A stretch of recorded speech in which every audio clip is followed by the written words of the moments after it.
हाँ जी, ਤੁਹਾਡੇ ਅੱਜ ਦੇ ਕਰੰਟ ਅਫੇਅਰ 18 ਮਈ 2021 ਦੇ ਸਭ ਤੋਂ ਪਹਿਲਾ ਕਰੰਟ ਅਫੇਅਰ ਜਿਹੜਾ ਅੱਜ ਆਪਣਾ ਹੈਗਾ ਉਹ ਹੈਗਾ ਬੇਰੁਜ਼ਗਾਰੀ ਬਾਰੇ। ਤਾਂ ਜਦੋਂ ਆਪਾਂ ਦੇਖ ਹੀ ਰਹੇ ਹਾਂ ਆਪਣੇ ਇੰਡੀਆ 'ਚ ਲਗਾਤਾਰ ਲੋਕਡਾਊਨ ਕਦੀ ਲੱਗ ਰਿਹਾ ਕਦੀ ਖੁੱਲ ਰਿਹਾ ਹੈ, ਇਹਦੇ ਕਾਰਨ ਕੀ ਹੋ ਰਿਹਾ ਕਿ ਤੁਹਾਡੀ ਜਿਹੜੀ ਅਰਥ ਵਿਵਸਥਾ ਹੈ ਇਹ 'ਚ ਲਗਾਤਾਰ ਕੰਪਨੀਆਂ ਨੂੰ ਕਦੀ ਪ੍ਰੋਡਕਸ਼ਨ ਵਧਾਉਣੀ ਪੈ ਰਹੀ ਹੈ, ਮਤਲਬ ਜੋ ਖੁੱਲ ਜਾਂਦਾ ਹੈ ਉਸ ਤੋਂ ਬਾਅਦ ਬੰਦ ਕਰਨੀ ਪੈ ਰਹੀ ਹੈ। ਤਾਂ ਵਾਰ-ਵਾਰ ਬੰਦ ਹੋਣ ਕਾਰਨ ਤੁਹਾਡੀ ਕੰਪਨੀਆਂ ਨੇ ਬਹੁਤ ਲੋਕਾਂ ਨੂੰ ਕੱਢਣਾ ਸ਼ੁਰੂ ਕਰਤਾ। ਇਸ ਕਾਰਨ ਤੁਹਾਡੀ ਬੇਰੁਜ਼ਗਾਰੀ ਵਧਣੀ ਸ਼ੁਰੂ ਹੋ ਗਈ ਹੈ। ਹੁਣ ਇਹ ਚ ਪੇਪਰ ਦੇ ਰਿਗਾਰਡਿੰਗ ਜਿਹੜੀ ਸਭ ਤੋਂ ਪਹਿਲੀ ਚੀਜ਼ ਤੁਹਾਨੂੰ ਪੁੱਛੀ ਜਾ ਸਕਦੀ ਹੈ ਉਹ ਹੈਗਾ ਇਸ ਗੱਲ ਦੀ ਪਰਿਭਾਸ਼ਾ ਕੀ ਹੈ, ਮਤਲਬ ਬੇਰੁਜ਼ਗਾਰੀ ਹੁੰਦੀ ਕੀ ਹੈ, ਉਹਦੀ ਪਰਿਭਾਸ਼ਾ ਕੀ ਹੈ। ਕਿਉਂਕਿ ਆਪਾਂ ਐਜ਼ ਅ ਆਮ ਬੰਦਿਆਂ ਵਾਂਗੂ ਬੇਰੁਜ਼ਗਾਰੀ ਨੂੰ ਕਿਸੇ ਹੋਰ ਤਰੀਕੇ ਨਾਲ ਸੋਚਦੇ ਹਾਂ, ਪਰ ਸਰਕਾਰ ਦੀ ਪਰਿਭਾਸ਼ਾ ਕੁਝ ਹੋਰ ਹੈ। ਸਰਕਾਰ ਦੀ ਪਰਿਭਾਸ਼ਾ ਮਤਲਬ ਕੋਈ ਵੀ ਬੰਦਾ ਜਿਹੜਾ 16 ਸਾਲ ਤੋਂ ਉੱਤੇ ਦੀ ਉਮਰ ਦਾ ਹੈ ਤੇ ਜਿਹੜਾ ਕੋਈ ਨੌਕਰੀ ਲੱਭ ਰਿਹਾ ਤੇ ਉਹਨੂੰ ਨੌਕਰੀ ਮਿਲ ਨਹੀਂ ਰਹੀ, ਜਾਂ ਜਿਹੜੀ ਮਿਲ ਰਹੀ ਆ ਉਹਦੇ ਹੁਨਰ ਤੋਂ ਥੱਲੇ ਦੀ ਹੈ। ਠੀਕ ਹੈ, ਜਿਹੜੇ ਵੀ ਯੋਗਤਾ ਉਹਦੀ ਹੁਨਰ ਹੈ ਉਹ ਤੋਂ ਥੱਲੇ ਦੀ ਮਿਲ ਰਹੀ ਹੈ, ਤਾਂ ਉਸ ਬੰਦੇ ਨੂੰ ਆਪਾਂ ਬੇਰੁਜ਼ਗਾਰ ਕਵਾਂਗੇ। ਮਤਲਬ ਜਿਹੜਾ ਬੰਦਾ ਨੌਕਰੀ ਲੱਭ ਹੀ ਨਹੀਂ ਰਿਹਾ, ਜਿਹੜਾ ਘਰੇ ਬੈਠਾ ਕੋਈ ਵੀ ਕਿਤੇ ਲੱਭ ਨਹੀਂ ਰਿਹਾ, ਕਿਤੇ ਅਪਲਾਈ ਨਹੀਂ ਕਰ ਰਿਹਾ, ਉਸ ਬੰਦੇ ਨੂੰ ਆਪਾਂ ਬੇਰੁਜ਼ਗਾਰ ਨਹੀਂ ਕਵਾਂਗੇ ਸਰਕਾਰ ਦੇ ਮੁਤਾਬਿਕ। ਠੀਕ ਹੈ, ਤੇ ਜਿਹੜਾ ਬੰਦਾ ਸਿਰਫ ਲੱਭ ਰਿਹਾ ਉਹਨੂੰ ਬੇਰੁਜ਼ਗਾਰ ਕਿਹਾ ਜਾਂਦਾ ਹੈ, ਨਹੀਂ ਤਾਂ ਨਹੀਂ ਕਿਹਾ ਜਾਂਦਾ। ਕਲੀਅਰ ਹੈ। ਹੁਣ ਜਿਹੜੀ ਬੇਰੁਜ਼ਗਾਰੀ ਦੀ ਅੱਗੇ ਚਾਰ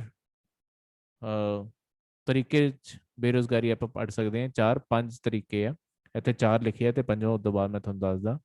ਸਭ ਤੋਂ ਪਹਿਲਾਂ ਜਿਹੜੀ ਰਗੜੀ ਬੇਰੁਜ਼ਗਾਰੀ ਹੈ, ਜਾਂ ਜਿਹਨੂੰ ਫ੍ਰਿਕਸ਼ਨਲ ਕਹਿੰਦੇ ਆ, ਇੰਗਲਿਸ਼ ਫ੍ਰਿਕਸ਼ਨਲ ਰਗੜੀਏ, ਇਹ ਜਿਹੜੀ ਬੇਰੁਜ਼ਗਾਰੀ ਹੈ ਇਹਦੇ ਅੰਦਰ ਮਤਲਬ ਇਹ ਕੁਝ ਸਮੇਂ ਦੀ ਹੁੰਦੀ ਹੈ। ਹੁਣ ਇਹ ਕਦੋਂ ਹੋ ਸਕਦੀ ਹੈ, ਜਦੋਂ ਇੱਕ ਬੰਦਾ ਜਦੋਂ ਆਪਣੀ ਨੌਕਰੀ ਬਦਲ ਰਿਹਾ ਹੋਵੇ, ਇੱਕ ਨੌਕਰੀ ਉਹਨੇ ਛੱਡੀ ਹੈ ਤੇ ਹਜੇ ਦੂਜੀ ਨੌਕਰੀ ਉਹ ਲੱਭ ਰਿਹਾ, ਤਾਂ ਹੋ ਸਕਦਾ ਵਿੱਚੋਂ 15 ਦਿਨ, 1 ਮਹੀਨਾ, 2 ਮਹੀਨੇ ਬਿਲਕੁਲ ਵਿਹਲਾ ਰਵੇ, ਉਹਨੂੰ ਆਪਣਾ ਰਗੜ ਦੀ ਬੇਰੁਜ਼ਗਾਰੀ ਹੈ ਜਿਹਨੂੰ ਫ੍ਰਿਕਸ਼ਨਲ ਅਨਇੰਪਲੋਇਮੈਂਟ ਕਹਿੰਦੇ ਆ, ਉਹ ਕਹਿੰਦੇ ਆ। ਇਹ ਟੈਂਪਰੇਰੀ ਕੁਝ ਹੀ ਸਮੇਂ ਲਈ ਹੁੰਦੀ ਹੈ ਤੇ ਕੁਝ ਸਮੇਂ ਬਾਅਦ ਖਤਮ ਹੋ ਗਈ। ਜਦੋਂ ਲੈਟਸ ਸਪੋਜ਼ ਕਿਸੇ ਬੰਦੇ ਨੇ ਸ਼ਹਿਰ ਬਦਲਿਆ ਤਾਂ ਪਿਛਲੇ ਸ਼ਹਿਰ ਦੀ ਉਹਨੇ ਨੌਕਰੀ ਛੱਡੀ ਹੋਊਗੀ ਤੇ ਅਗਲੇ ਸ਼ਹਿਰ ਵਿੱਚ ਨੌਕਰੀ ਲੱਭ ਰਿਹਾ ਹੋਊਗਾ, ਤਾਂ ਉਨੇ ਕੋ ਟਾਈਮ ਲਈ ਉਹ ਬੇਰੁਜ਼ਗਾਰ ਹੋ ਗਿਆ, ਉਸ ਚੀਜ਼ ਨੂੰ ਕਿਹਾ ਜਾਂਦਾ ਹੈ। ਠੀਕ ਹੈ, ਤਾਂ ਇਹ ਆਪਣੇ ਆਪ 'ਚ ਕੋਈ ਪ੍ਰੋਬਲਮ ਵਾਲੀ ਚੀਜ਼ ਨਹੀਂ ਹੁੰਦੀ। ਦੂਜੀ ਜਿਹੜੀ ਹੈਗੀ ਆ ਉਹਨੂੰ ਕਹਿੰਦੇ ਆ ਢਾਂਚਾਗਤ ਬੇਰੁਜ਼ਗਾਰੀ। ਢਾਂਚਾਗਤ ਜਿਹੜੀ ਬੇਰੁਜ਼ਗਾਰੀ ਹੈ ਨਾ, ਇਹ ਤੁਹਾਡੀ ਅਰਥ ਵਿਵਸਥਾ ਬਾਰੇ ਦੱਸਦੀ ਹੈ। ਤਾਂ ਹੁਣ ਢਾਂਚਾਗਤ ਹੁੰਦੀ ਕੀ ਹੈ, ਮੈਂ ਤੁਹਾਨੂੰ ਪੂਰੀ ਸ਼ੀਟ ਉੱਤੇ ਐਕਸਪਲੇਨ ਕਰਕੇ ਦੱਸਦਾ।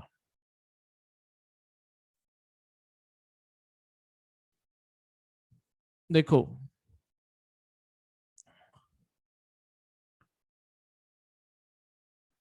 ਢਾਂਚਾਗਤ ਬੇਰੁਜ਼ਗਾਰੀ ਕੀ ਹੁੰਦੀ ਹੈ। ਹੁਣ ਹਰ ਕੰਮ ਲਈ, ਹਰ ਕੰਪਨੀ ਨੂੰ, ਕਿਸੇ ਨੂੰ ਵੀ ਕੋਈ ਨਾ ਤੁਹਾਡੇ ਵਿੱਚ ਹੁਨਰ ਚਾਹੀਦਾ, ਤਾਂ ਹੀ ਉਹ ਕੰਪਨੀ ਤੁਹਾਨੂੰ ਰੱਖੂਗੀ। ਠੀਕ ਹੈ, ਆਪਣੇ ਭਾਰਤ ਵਿੱਚ ਇੱਕ ਬਹੁਤ ਵੱਡੀ ਜਿਹੜੀ ਸਮੱਸਿਆ ਹੈਗੀ ਆ ਉਹ ਇਹ ਹੈਗੀ ਹੈ ਕਿ ਆਪਾਂ ਨੂੰ, ਜਿਵੇਂ ਹੁਣ ਤੁਸੀਂ ਵੀ ਡਿਗਰੀਆਂ ਕੀਤੀਆਂ ਜੋ ਕਰ ਰਹੇ ਹੋ, ਆਪਾਂ ਨੂੰ ਨਾ ਹੁਨਰ ਨਹੀਂ ਸਿਖਾਇਆ ਜਾਂਦਾ ਕੋਈ ਵੀ, ਮਤਲਬ ਛੋਟੇ ਮੋਟੇ ਜਿਹੜੇ ਹੁਨਰ ਹੁੰਦੇ ਆ, ਜਿਵੇਂ ਕਿ ਇਲੈਕਟ੍ਰਿਕ ਦਾ ਕੰਮ ਕਿੱਦਾਂ ਕਰੀਦਾ, ਕੋਈ ਚਿਪ ਸੈੱਟ ਉਹਨਾਂ ਨੂੰ ਕਿੱਦਾਂ ਜੋੜੀਦਾ, ਕੋਡਿੰਗ ਕਿੱਦਾਂ ਕਰੀਦੀ ਹੈ, ਇਹ ਚੀਜ਼ਾਂ ਹਰੇਕ ਨੂੰ ਨਹੀਂ ਆਉਂਦਾ, ਕਾਰਪੈਂਟਰੀ। ਠੀਕ ਹੈ, ਸੁਣਨ ਨੂੰ ਲੱਗਦਾ ਪਰ ਇਹ ਸਾਰੀਆਂ ਚੀਜ਼ਾਂ ਜ਼ਰੂਰੀ ਹੈ, ਕਿਉਂਕਿ ਕਈ ਵਾਰੀ ਕੰਪਨੀਆਂ ਨੂੰ ਇਹੀ ਸਕਿੱਲ ਦੀ ਲੋੜ ਪੈਂਦੀ ਹੈ, ਇਹੀ ਹੁਨਰ ਦੀ ਲੋੜ ਪੈਂਦੀ ਹੈ। ਤਾਂ ਇਹ ਹੁਨਰ ਨਾ ਹੋਣ ਕਾਰਨ ਹੁੰਦਾ ਕੀ ਆ, ਅੱਜ ਆਪਾਂ ਮੰਨਦੇ ਹਾਂ ਕਿ ਕਿਸੇ ਬੰਦੇ ਨੂੰ ਨੌਕਰੀ ਦੀ, ਅੱਜ ਕਿਸੇ ਬੰਦੇ ਕੋਲ ਨੌਕਰੀ ਸੀਗੀ, ਹੁਣ ਕੱਲ ਬਸ ਹੋਇਆ ਕਿ ਉਸ ਬੰਦੇ ਨੂੰ ਕੰਪਨੀ ਵਾਲੇ ਕਹਿੰਦੇ ਆ ਕਿ ਜੇ ਤੁਹਾਨੂੰ ਰੋਬੋਟ ਨਹੀਂ ਚਲਾਣੇ ਆਉਂਦੇ ਜਾਂ ਕੰਪਿਊਟਰ ਨਹੀਂ ਚਲਾਣਾ ਆਉਂਦਾ, ਅਸੀਂ ਤੁਹਾਨੂੰ ਨਹੀਂ ਰੱਖ ਸਕਦੇ। ਤਾਂ ਹੁਣ ਉਸ ਬੰਦੇ ਦੀ ਨੌਕਰੀ ਸਿਰਫ ਇਸ ਲਈ ਗਈ ਹੈ ਕਿਉਂਕਿ ਉਹਨੂੰ ਕੰਪਿਊਟਰ ਨਹੀਂ ਚਲਾਣਾ ਆਉਂਦਾ। ਇਹਨੂੰ ਆਪਾਂ ਕਵਾਂਗੇ ਕਿ ਹੁਨਰ ਦੀ ਕਮੀ ਕਾਰਨ ਉਹਦੀ ਨੌਕਰੀ ਗਈ ਹੈ। ਇਹੀ ਢਾਂਚਾਗਤ, ਕਿ ਤੁਹਾਡੀ ਅਰਥ ਵਿਵਸਥਾ ਇਸ ਹਿਸਾਬ ਨਾਲ ਬਦਲ ਰਹੀ ਹੈ ਕਿ ਜਿਹੜੀਆਂ ਸਕਿੱਲਸ ਲੋਕਾਂ ਕੋਲੇ ਹੈਗੀਆਂ, ਜਿਹੜਾ ਹੁਨਰ ਲੋਕਾਂ ਕੋਲੇ ਹੈਗਾ, ਉਹ ਹੁਣ ਨਹੀਂ ਚਾਹੀਦਾ। ਕੋਈ ਨਵੇਂ ਹੁਨਰ ਚਾਹੀਦੇ ਆ ਤੇ ਉਹ ਤੁਹਾਡੇ ਲੋਕਾਂ ਕੋਲੇ ਨਹੀਂ ਹੈਗੇ। ਠੀਕ ਹੈ, ਇਸੇ ਲਈ ਚੱਲਦੇ ਹੋਏ ਤੁਹਾਡੀ ਭਾਰਤ ਸਰਕਾਰ ਨੇ ਇੱਕ ਸਕੀਮ ਵੀ ਸ਼ੁਰੂ ਕੀਤੀ ਸੀ, skill India mission. Skill India mission, ਇਹਦੇ ਅੰਦਰ ਕੀ ਕਰਨਾ ਸੀ, ਭਾਰਤ ਸਰਕਾਰ ਨੇ ਕੀ ਬੋਲਿਆ ਸੀ ਕਿ ਆਪਾਂ ਜਿੰਨੇ ਵੀ ਆਪਣੇ ਨੌਜਵਾਨ ਹੈਗੇ ਆ, ਨੌਜਵਾਨ 40 ਸਾਲ ਤੱਕ ਦੀ ਉਮਰ ਤੱਕ ਦੇ ਲੋਕਾਂ ਨੂੰ, ਇਹ ਸਾਰਿਆਂ ਨੂੰ ਆਪਾਂ ਰੋਜ਼ਗਾਰ ਦੇਣ ਲਈ ਕੋਈ ਨਾ ਕੋਈ ਹੁਨਰ, ਕੋਈ ਨਾ ਕੋਈ ਚੀਜ਼ ਸਿਖਾਣੀ ਹੈ, ਤਾਂ ਕਿ ਉਦੋਂ ਬਾਅਦ ਇਹ ਚੰਗੀਆਂ ਨੌਕਰੀਆਂ ਤੇ ਲੱਗ ਸਕਣ ਤੇ ਆਪਣੀ ਇਕਨੋਮੀ ਨੂੰ ਜਿਹੜੀ ਚੀਜ਼ ਦੀ ਕਮੀ ਆ ਰਹੀ ਹੈ ਉਹੀ ਹੁਨਰ ਦੀ, ਉਹ ਪੂਰੀ ਹੋ ਸਕੇ ਇਹਦੇ ਥਰੂ। ਆਪਾਂ ਨੂੰ ਜਿਹੜੀ ਆਪਣੀ ਇੰਡਸਟਰੀਆਂ ਨੂੰ, ਜਿਹੜੀ ਵੀ ਕੰਪਨੀਆਂ ਨੂੰ ਸਕਿੱਲ ਚਾਹੀਦੀ ਹੈ ਉਹ ਆਪਾਂ ਇਹਦੇ ਥਰੂ ਸਿਖਾ ਦਈਏ ਤੇ ਉਸ ਤੋਂ ਬਾਅਦ ਉਹ ਕਿਸੇ ਨਾ ਕਿਸੇ ਕੰਮ ਤੇ ਲੱਗ ਸਕਣ। ਹੁਣ ਜਿਹੜੇ ਆਹ ਸਕੀਮ ਹੈ, ਇਹ ਹੁਣ ਜਿਹੜੇ ਇੱਕ ਲੇਟੈਸਟ ਕਰੰਟ ਅਫੇਅਰ ਚੱਲ ਰਹੇ ਆ, ਕਿਤੇ ਕਦੀ ਨਾ ਕਦੀ ਆਪਾਂ ਅੱਗੇ ਜਾ ਕੇ ਪੜਾਂਗੇ, ਇੱਕ ਹੋਰ ਸਕੀਮ ਆ ਸੈਂਟਰ ਦੀ, ਤੁਹਾਡੀ ਕੇਂਦਰੀ ਸਰਕਾਰ ਦੀ, ਭਾਰਤ ਸਰਕਾਰ ਦੀ, ਕਦੀ ਨਾ ਕਦੀ ਕਰੰਟ ਅਫੇਅਰ ਜ਼ਰੂਰ ਆ ਜਾਊਗੀ ਕਿ ਬਹੁਤ ਜ਼ਰੂਰੀ ਸਕੀਮ ਹੈ। ਉਹਦੇ ਲਈ ਵੀ ਇਹ ਸਕਿੱਲ ਇੰਡੀਆ ਬਹੁਤ ਜ਼ਰੂਰੀ ਹੈ। ਉਹ ਹੈਗਾ ਪ੍ਰੋਡਕਸ਼ਨ ਲਿੰਕਡ ਇਨਸੈਂਟਿਵਸ ਸਕੀਮ ਜਿਹੜੀ ਹੈਗੀ ਹੈ, ਠੀਕ ਹੈ, ਇਨ ਇੰਗਲਿਸ਼ PLI ਸਕੀਮ ਜਿਹਨੂੰ ਆਪਾਂ ਕਹਿੰਦੇ ਆ।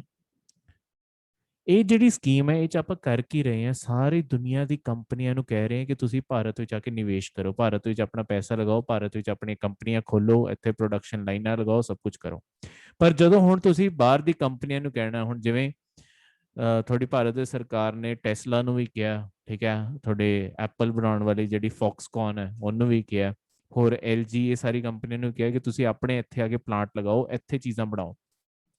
ਹੁਣ ਉਹ ਪਲਾਂਟ ਤਾਂ ਲਗਾ ਲੈਣਗੇ, ਪਰ ਜੇ ਲੋਕਾਂ ਨੂੰ ਇਹੀ ਨਹੀਂ ਪਤਾ ਕਿ ਉਹ ਚਿਪਸ ਨੂੰ ਜੋੜਨਾ ਕਿੱਦਾਂ, ਆਪਸ ਚ ਫੋਨ ਨੂੰ ਸਾਰਾ ਅਸੈਂਬਲ ਕਿੱਦਾਂ ਕਰਨਾ ਹੈ, ਤਾਂ ਅਲਟੀਮੇਟਲੀ ਉਹ ਆਣਗੇ ਕਿਉਂ? ਸਭ ਤੋਂ ਪਹਿਲਾਂ ਹੁਨਰ ਦੇਣਾ ਜ਼ਰੂਰੀ ਹੈ।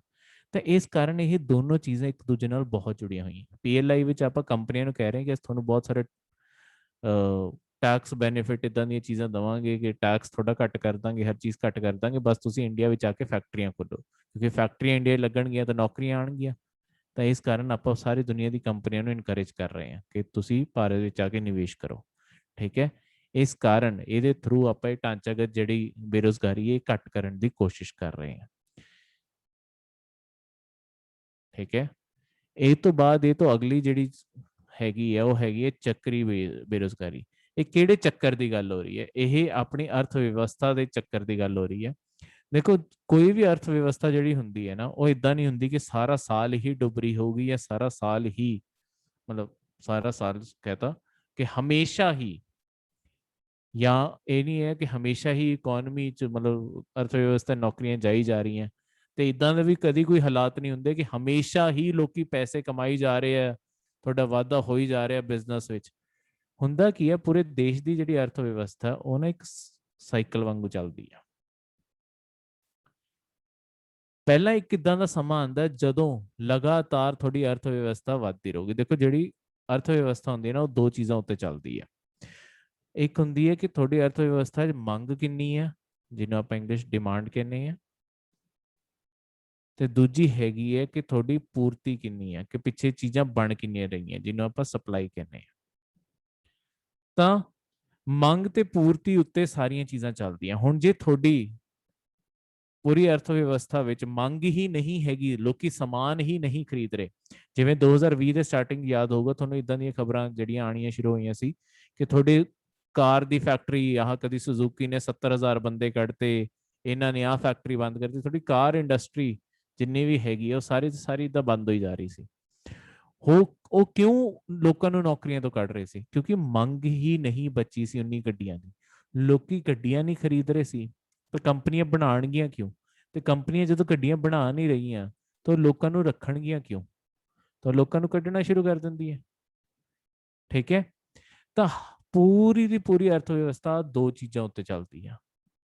ਤਾਂ ਹੁੰਦਾ ਕੀ ਹੈ, ਜਦੋਂ ਤੁਹਾਡੀ ਇਕਨੋਮੀ 'ਚ ਲਗਾਤਾਰ ਮੰਗ ਵੱਧਦੀ ਜਾਊਗੀ ਤੇ ਕੰਪਨੀਆਂ ਵੀ ਪੂਰਤੀ ਵਧਾਉਂਦੀ ਜਾਣਗੀਆਂ, ਕੰਪਨੀਆਂ ਪੂਰਤੀ ਵਧਾਉਣਗੀਆਂ, ਹੋਰ ਲੋਕਾਂ ਨੂੰ ਨੌਕਰੀਆਂ ਮਿਲਦੀਆਂ ਜਾਣਗੀਆਂ, ਠੀਕ ਹੈ, ਇਹਨਾਂ ਨੂੰ ਵੀ ਸਾਰਿਆਂ ਨੂੰ ਰੋਜ਼ਗਾਰ ਮਿਲਦਾ ਜਾਊਗਾ, ਠੀਕ ਹੈ, ਰੋਜ਼ਗਾਰ ਵੀ ਵਧੂਗਾ।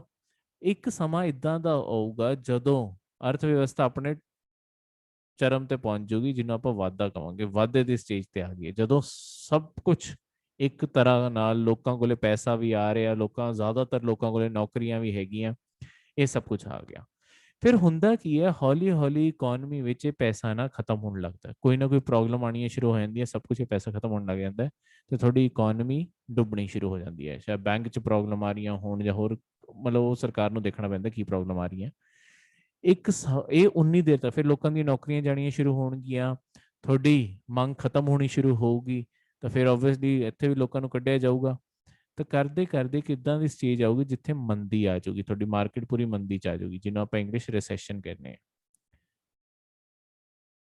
ਤਾਂ ਮੰਦੀ ਦੀ ਹਾਲਾਤ ਵਿੱਚ ਬਿਲਕੁਲ ਹੀ ਜਦੋਂ ਥੱਲੇ ਗਿਰ ਗਿਆ ਸੌਰੀ, ਤਾਂ ਇੱਥੇ ਜਾ ਕੇ ਹੁਣ ਤੁਹਾਡੀ ਸਰਕਾਰ ਨੂੰ ਫੇਰ ਪੂਰੀ ਅਰਥ ਵਿਵਸਥਾ ਵਿੱਚ ਕੁਛ ਨਾ ਕੁਛ ਬਦਲਾਵ ਕਰਨੇ ਪੈਂਦੇ ਆ, ਲੋਕਾਂ ਨੂੰ ਹੋਰ ਕਿਸੇ ਨਾ ਕਿਸੇ ਤਰੀਕੇ ਨਾਲ ਮੰਗ ਵਧਾਉਣ ਦੀ, ਜਾਂ ਸਰਕਾਰ ਖੁਦ ਖਰਚਾ ਕਰੂਗੀ ਜਾਂ ਲੋਕਾਂ ਨੂੰ ਕਹੂਗੀ ਤੁਸੀਂ ਲੋਨ ਚੱਕੋ, ਸਸਤੇ ਚ ਲੋਨ ਦਿੰਨੇ ਆ, ਇਦਾਂ ਕਰ ਕਰਕੇ, ਤਾਂ ਕਿ ਦੁਆਰਾ ਤੋਂ ਮੰਗ ਵਧੇ, ਮੰਗ ਦੇ ਕਾਰਨ ਪੂਰਤੀ ਵਧੇ, ਤੇ ਇਹਦੇ ਕਾਰਨ ਇਹ ਚੀਜ਼ ਰਾਈਜ਼ ਕਰੇ। ਤਾਂ ਇੱਕ ਜਿਹੜਾ ਆਹ ਪੂਰਾ ਸਾਈਕਲ ਹੋ ਗਿਆ ਕਿ ਜਦੋਂ ਆ ਇੱਥੋਂ ਉੱਠਿਆ ਤੇ ਇੱਥੇ ਦੁਆਰਾ ਪਹੁੰਚ ਗਿਆ, ਇਹ 15 ਤੋਂ 20 ਸਾਲ ਵਿੱਚ ਹਰ ਅਰਥ ਵਿਵਸਥਾ 'ਚ ਇੱਕ ਵਾਰੀ ਮਤਲਬ ਇਹ ਪੂਰਾ ਦਾ ਪੂਰਾ ਇਹਦਾ ਘੁੰਮ ਕੇ ਆਉਂਦਾ ਹੀ ਆਉਂਦਾ। ਠੀਕ ਹੈ, ਸਰਕਾਰ ਨੂੰ ਵਾਰੀ-ਵਾਰੀ ਨਵੇਂ-ਨਵੇਂ ਫੇਰ ਬਦਲਾਵ, ਲੋਕਾਂ ਨੂੰ ਤਾਂ ਹੀ ਹਰ ਸਾਲ ਬਜਟ ਵਿੱਚ ਕਿ ਆਹ ਟੈਕਸ ਕੱਟ ਕਰਤਾ, ਆਹ ਚੀਜ਼ ਵਧਾਤੀ, ਇਦਾਂ ਵਾਰ-ਵਾਰ ਕਰਨਾ ਹੀ ਪੈਂਦਾ ਇਸ ਚੀਜ਼ ਨੂੰ ਕਰਨ ਲਈ। ਕਲੀਅਰ ਹੈ? ਹੁਣ ਇਹ ਤੋਂ ਅਗਲੀ ਜਿਹੜੀ ਚੀਜ਼ ਹੈਗੀ ਆ ਉਹ ਹੈਗੀ ਆ ਮੌਸਮੀ ਬੇਰੁਜ਼ਗਾਰੀ, ਜਿਹਨੂੰ ਆਪਾਂ ਇੰਗਲਿਸ਼ ਕਹਿੰਦੇ ਆ ਸੀਜ਼ਨਲ। ਠੀਕ ਹੈ, ਮੌਸਮੀ ਆ ਚੱਕਰੀ ਨੂੰ ਆਪਾਂ ਕਹਿੰਦੇ ਸਾਈਕਲਿਕਲ।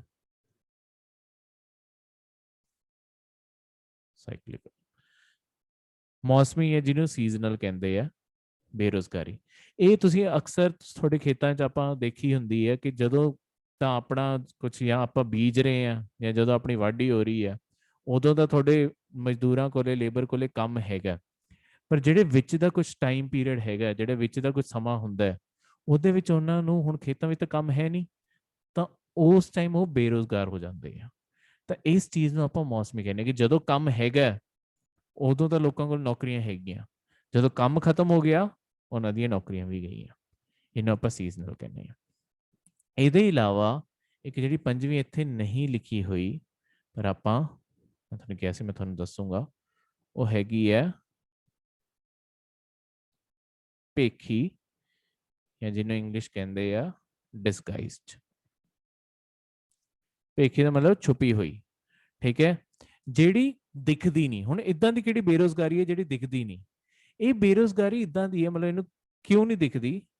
ਕਿਉਂਕਿ ਦਿਖਣ 'ਚ ਲੱਗਦਾ ਕਿ ਇਹ ਲੋਕਾਂ ਕੋਲੇ ਕੰਮ ਹੈਗਾ, ਇਹ ਲਗਾਤਾਰ ਕੋਈ ਨਾ ਕੋਈ ਕੰਮ ਕਰ ਰਹੇ, ਮਤਲਬ ਕੰਮ ਕਰ ਰਹੇ ਹੋਣਗੇ, ਅਗਲਿਆਂ ਨੂੰ ਪੈਸੇ ਮਿਲ ਰਹੇ ਹੋਣਗੇ ਉਸ ਕੰਮ ਦੇ। ਪਰ ਬੇਰੁਜ਼ਗਾਰੀ ਨਾ ਸਿਰਫ ਪੈਸੇ ਨਾਲ ਨਹੀਂ ਤੋਲੀ ਜਾਂਦੀ ਕਿ ਕਿਸੇ ਬੰਦੇ ਕੋਲ ਨੌਕਰੀ ਹੈਗੀ ਹੈ।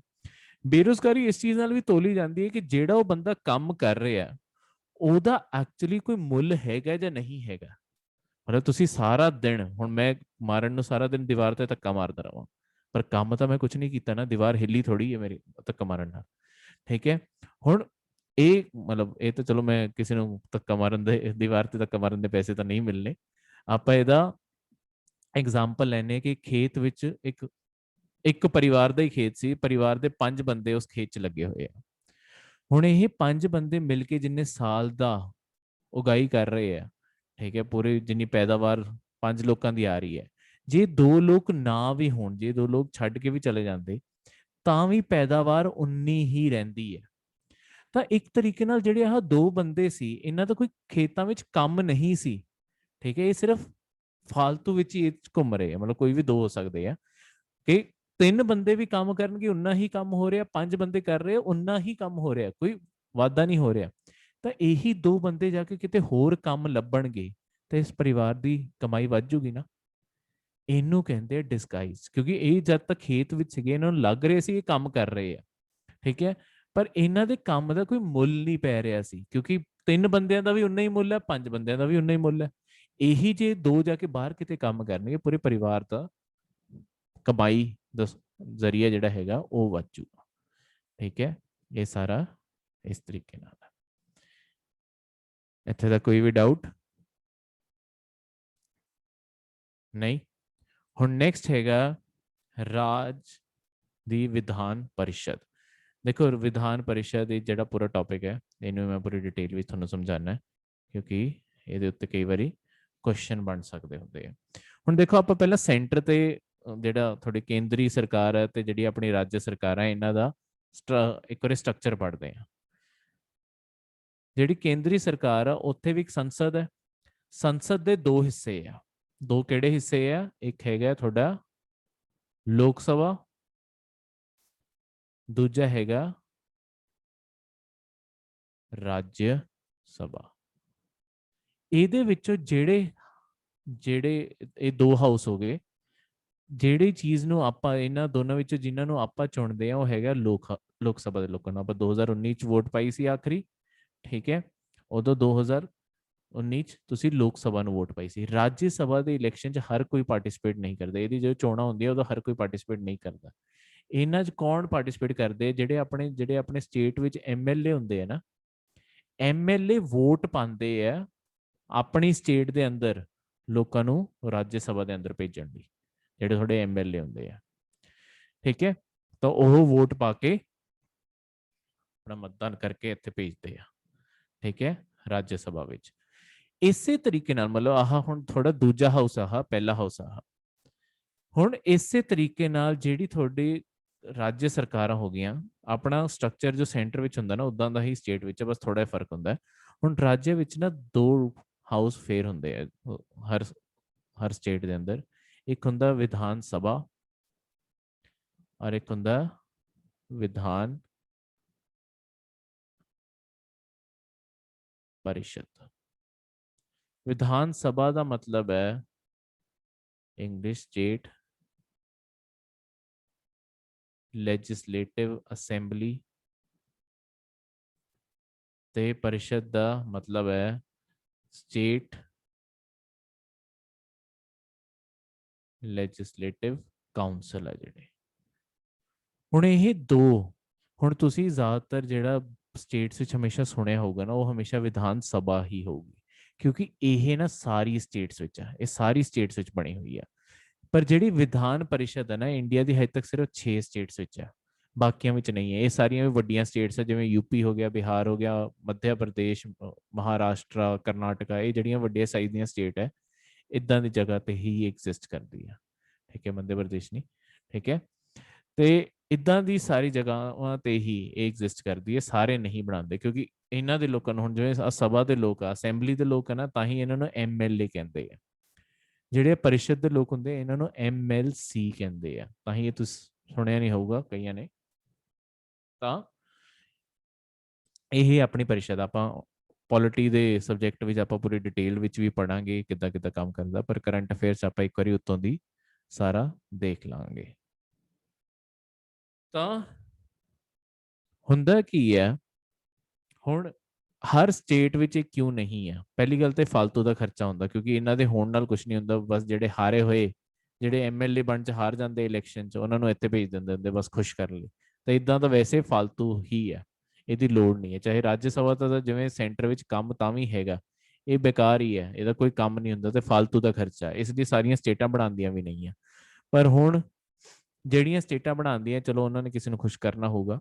ਹੁਣ ਇਹਦੀ ਕਿਸੇ ਵੀ ਵਿਧਾਨ परिषद ਨੂੰ ਚਾਹੇ ਬਣਾਉਣਾ ਹੈ, ਚਾਹੇ ਉਹਦੀ ਰਚਨਾ ਕਰਨੀ ਹੈ, ਠੀਕ ਹੈ, ਕਿਸੇ ਵੀ ਸਟੇਟ ਵਿੱਚ ਕ੍ਰੀਏਟ ਕਰਨੀ ਹੈ, ਚਾਹੇ ਉਹਨੂੰ ਭੰਗ ਕਰਨਾ ਹੈ, ਖਤਮ ਕਰਨਾ, ਡਿਸੋਲਵ ਕਰਨਾ ਹੈ, ਕੋਈ ਬਣੀ ਹੋਈ ਹੈ ਕਿਸੇ ਸਟੇਟ 'ਚ ਖਤਮ ਕਰਨਾ ਹੈ, ਉਹਦੀ ਜਿਹੜੀ ਪਾਵਰ ਹੈ ਨਾ, ਉਹ ਤੁਹਾਡੀ ਸੰਸਦ ਕੋਲੇ ਹੁੰਦੀ ਹੈ, ਜਿਹੜੀ ਤੁਹਾਡੀ ਪਾਰਲੀਮੈਂਟ ਹੈ ਇੰਡੀਆ ਦੀ, ਉਹਦੇ ਕੋਲੇ ਹੁੰਦੀ ਹੈ।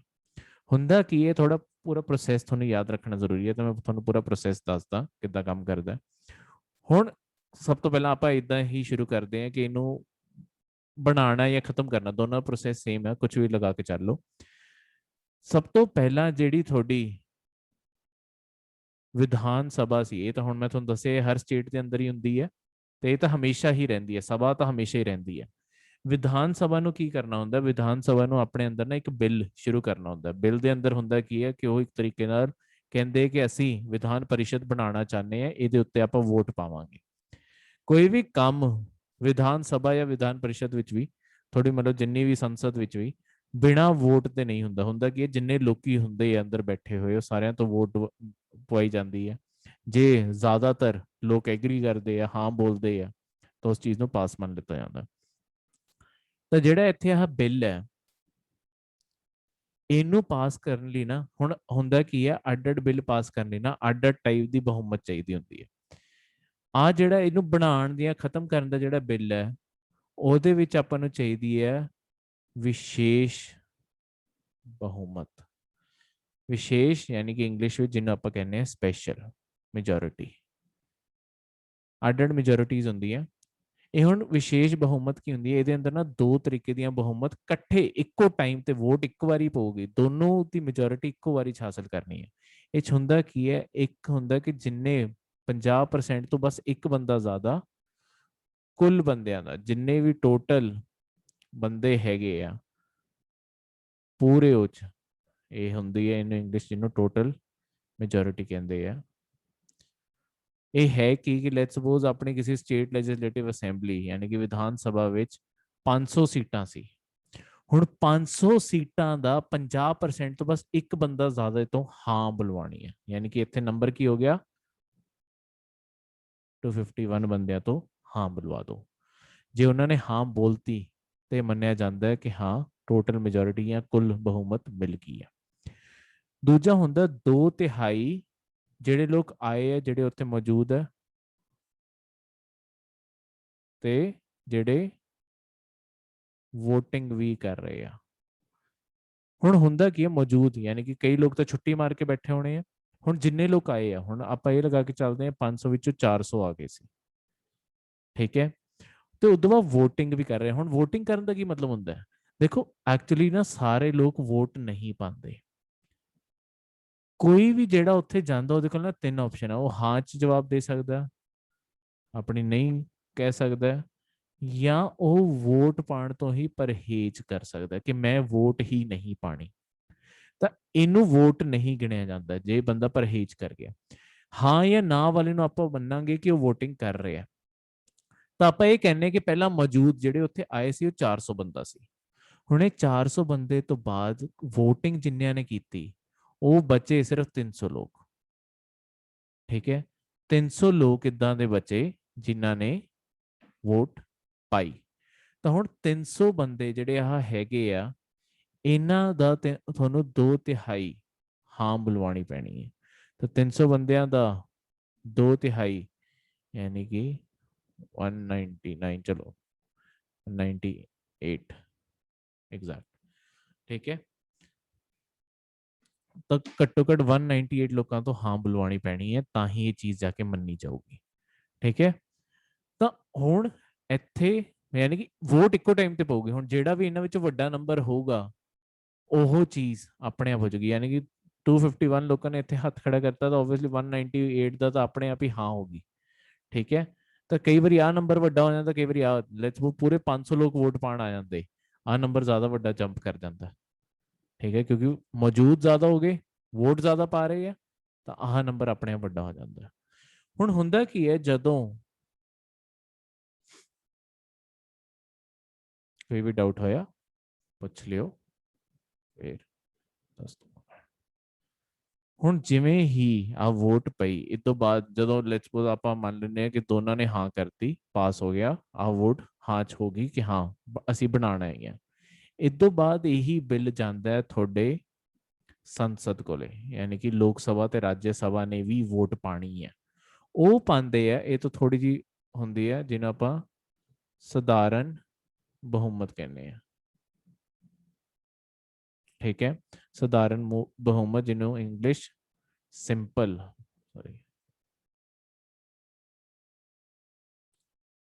ਮੈਜੋਰਿਟੀ ਬੋਲਿਆ ਜਾਂਦਾ ਹੈ। ਸਿੰਪਲ ਮੈਜੋਰਿਟੀ ਦਾ ਕੀ ਮਤਲਬ ਹੈ, ਆਹ ਜਿਹੜਾ ਥੱਲੇ ਵਾਲਾ ਸੀ ਨਾ ਬਸ ਇਹ ਹੋਰ ਘੱਟ ਨੰਬਰ ਹੋ ਜਾਂਦਾ, ਬਸ 50% ਮਤਲਬ ਦੋਨਾਂ ਦਾ ਆਹ ਨੰਬਰ ਹੋ ਸੋ 50% + 1 ਜਿਹੜੇ ਮੌਜੂਦ ਆ ਤੇ ਮੌਜੂਦ ਤੇ ਵੋਟਿੰਗ ਵੋਟ ਵੀ ਪਾ ਰਹੇ ਆ, ਬਸ ਉਹਨਾਂ ਦਾ 50%। ਪਰ ਲੋਕ ਸਭਾ ਅੱਡ ਵੋਟ ਪਾਊਗੀ, ਰਾਜ ਸਭਾ ਅੱਡ ਵੋਟ ਪਾਊਗੀ। ਇਹਨਾਂ ਉੱਤੇ ਨਾ ਕੋਈ ਟਾਈਮ ਲਿਮਿਟ ਨਹੀਂ ਹੈ, ਮਤਲਬ ਜਿੰਨਾ ਮਰਜ਼ੀ ਸਮਾਂ ਲੈ ਸਕਦੇ ਆ ਇਹਨੂੰ ਪਾਸ ਕਰਨ ਲਈ। ਤਾਂ ਹੁੰਦਾ ਕੀ ਹੈ, ਬਹੁਤ ਸਮੇਂ ਤੱਕ ਪਾਰਲੀਮੈਂਟ ਹੀ ਇਸ ਬਿੱਲ ਨੂੰ ਪਾਸ ਹੀ ਨਹੀਂ ਕਰਦੀ, ਤਾਂ ਬਿੱਲ ਪਿਆ ਰਹਿੰਦਾ। ਠੀਕ ਹੈ, ਜਿਵੇਂ ਹੁਣ ਥੋੜਾ ਅੱਜ ਜਿਹੜੀ ਖਬਰ ਸੀ ਉਹ ਇਹੀ ਸੀਗੀ ਕਿ ਥੋੜਾ ਵੈਸਟ ਬੰਗਾਲ, ਮਮਤਾ ਬੈਨਰਜੀ ਦੀ ਸਰਕਾਰ ਤੁਹਾਡੇ ਪੱਛਮੀ ਬੰਗਾਲ 'ਚ ਬਣਾਉਣਾ ਚਾਹੁੰਦੀ ਹੈ ਤੁਹਾਡੀ ਆਹ ਵਿਧਾਨ ਪਰਿਸ਼ਦ, ਪਰ ਹੋਊਗਾ ਕਿ ਵੈਸਟ ਬੰਗਾਲ ਦੀ ਵਿਧਾਨ ਸਭਾ ਤਾਂ ਪਾਸ ਕਰ ਦੂਗੀ, ਪਰ ਸੈਂਟਰ 'ਚ ਬੈਠੀ ਹੈ ਬੀਜੇਪੀ, ਲੋਕ ਸਭਾ ਉਹਨਾਂ ਕੋਲੇ ਹੈ, ਰਾਜ ਸਭਾ ਵੀ ਜ਼ਿਆਦਾਤਰ ਉਹਨਾਂ ਕੋਲੇ ਹੈ, ਤਾਂ ਆਬਵੀਅਸਲੀ ਉੱਥੇ ਨਹੀਂ ਪਾਸ ਹੋਣਾ, ਤਾਂ ਬਸ ਇਹ ਬਿੱਲ ਫਸ ਕੇ ਰਹਿ ਜਾਊਗਾ ਫਿਰ।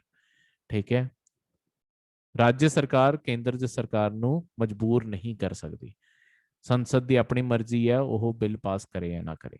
ਜਦੋਂ ਇਹ ਪਾਸ ਕਰਤਾ ਫਿਰ ਜਾ ਕੇ ਜਿਹੜਾ ਤੁਹਾਡਾ ਰਾਜਪਾਲ ਹੁੰਦਾ ਸਟੇਟ ਦਾ, ਉਹਨੂੰ ਗੋ ਹੈਡ ਮਿਲਦਾ ਕਿ ਉਹ ਸਾਈਨ ਕਰ ਸਕਦਾ ਹੈ ਤੇ ਫਾਈਨਲੀ ਬਣਾਈ ਜਾ ਸਕਦੀ ਹੈ।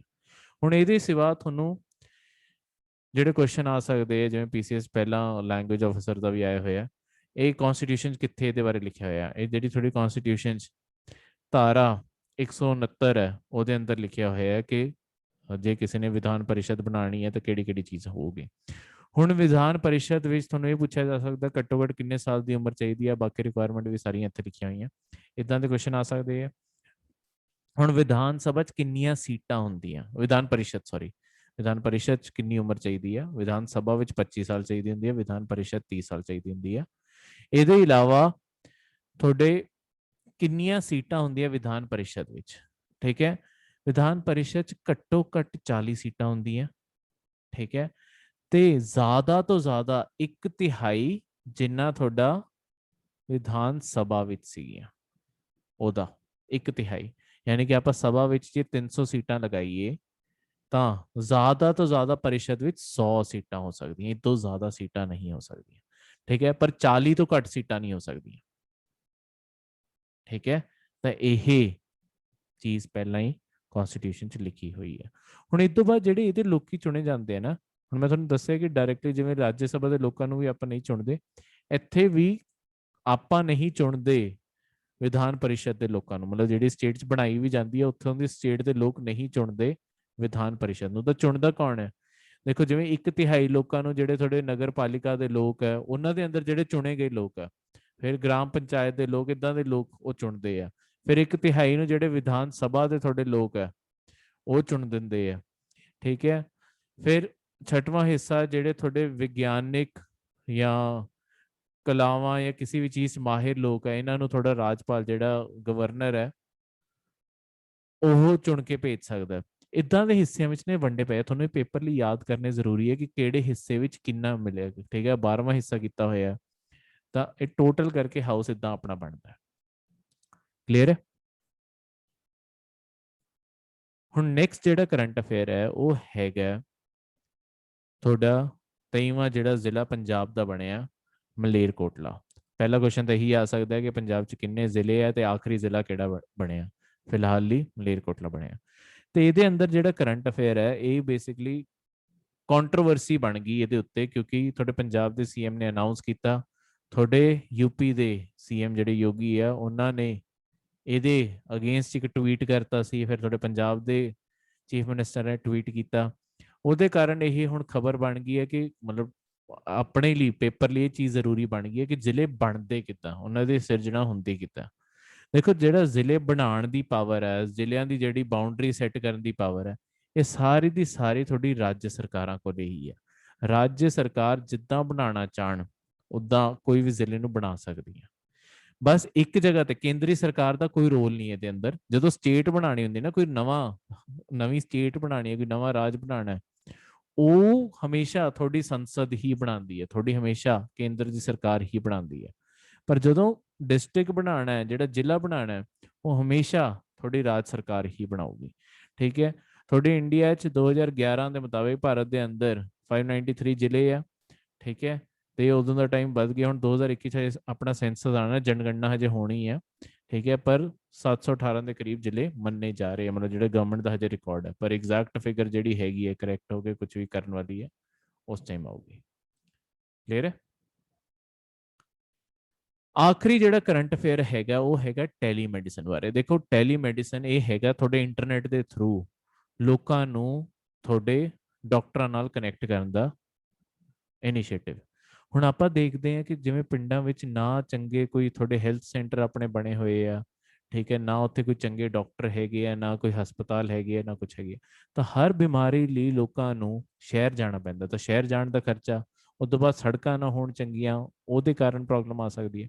ਇੱਕ ਚੀਜ਼ ਜਿਹੜੀ ਪਿੰਡਾਂ ਤੱਕ ਪਹੁੰਚਾਈ ਜਾ ਸਕਦੀ ਹੈ ਨਾ, ਉਹ ਹੈਗਾ ਇੰਟਰਨੈਟ। ਤੁਹਾਡੇ ਪੰਚਾਇਤ ਦੇ ਆਫਿਸਾਂ ਵਿੱਚ ਜਾਂ ਜਿੱਥੇ ਵੀ ਕਲੀਨਿਕ ਹੈਗਾ ਉਹਦੇ ਅੰਦਰ ਕੰਪਿਊਟਰ ਲਗਾਇਆ ਜਾ ਸਕਦਾ। ਹੁਣ ਹੋਊਗਾ ਕਿ ਕੁਝ ਪਿੰਡਾਂ ਨੂੰ ਇਕੱਠੇ ਮਿਲਾ ਕੇ ਉੱਥੇ ਨਾ ਟੈਸਟ ਕਰਨ ਦੇ ਲੈਬਸ ਬਣਾ ਦਿੱਤੀਆਂ ਜਾਣਗੀਆਂ, ਡਾਇਗਨੋਸਟਿਕ ਲੈਬ ਬਣਾ ਦਿੱਤੀਆਂ ਜਾਣਗੀਆਂ, ਤਾਂ ਕਿ ਉੱਥੇ ਪਤਾ ਲਗਾ ਲਿੱਤਾ ਜਾਵੇ ਕਿ ਮਤਲਬ ਪੂਰੀ ਰਿਪੋਰਟ ਤਿਆਰ ਕਰ ਲਿੱਤੀ ਜਾਵੇ। ਕੋਈ ਵੀ ਫ੍ਰੈਕਚਰ ਦੀ ਰਿਪੋਰਟ ਹੈ, ਕੋਈ ਵੀ ਚੀਜ਼ ਹੈ, ਉਹਨੂੰ ਕਰਕੇ ਫੋਟੋ ਖਿੱਚ ਕੇ ਜਾਂ ਸਕੈਨ ਕਰਕੇ ਜਿਹੜਾ ਡਾਕਟਰ ਸ਼ਹਿਰ 'ਚ ਬੈਠਾ ਹੋਇਆ, ਵੱਡੇ ਹਸਪੀਟਲ 'ਚ ਬੈਠਾ ਹੋਇਆ, ਉਹਨੂੰ ਭੇਜ ਦਿੱਤੀ ਜਾਊਗੀ।